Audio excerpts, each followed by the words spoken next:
Dahil sa sinabi ng pulis na nanguna sa paghuli sa itinuturong utak ng Globe Asiatic housing scam na si Delphine Lee. May dudang Volunteers Against Crime and Corruption.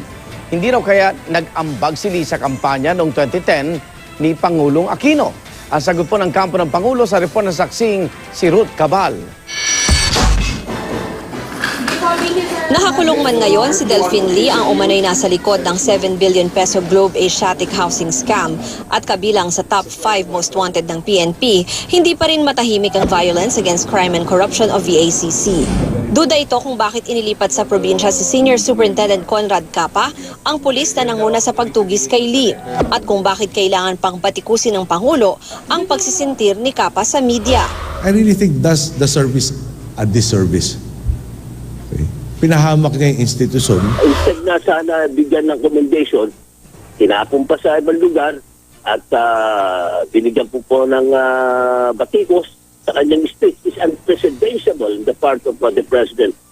Mukhang tama at mga haka-haka kasi Delphine Lee ay isa sa mga malalaking mga contributors during his presidential campaign. Nang balikan ng GMA News ang sinumite noong Statement of Election Contribution and Expenditure ni Pangulong Aquino sa COMELEC, wala si Lee sa listahan ng mga campaign contributors niya.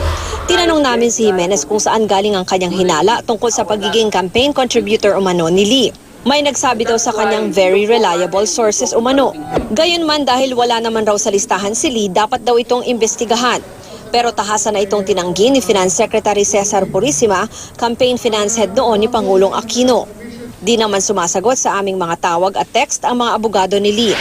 Sabi naman ng Malacanang, contributor man o hindi si Lee, dapat umusad ang kaso laban sa kanya. There is a pending case before him. We have never shied away from prosecuting anyone that has been charged. So the DOJ, insofar as the government is concerned, will prosecute its case against Delphine Lee. Ako, si Ruth Cabal, ang inyong saksi.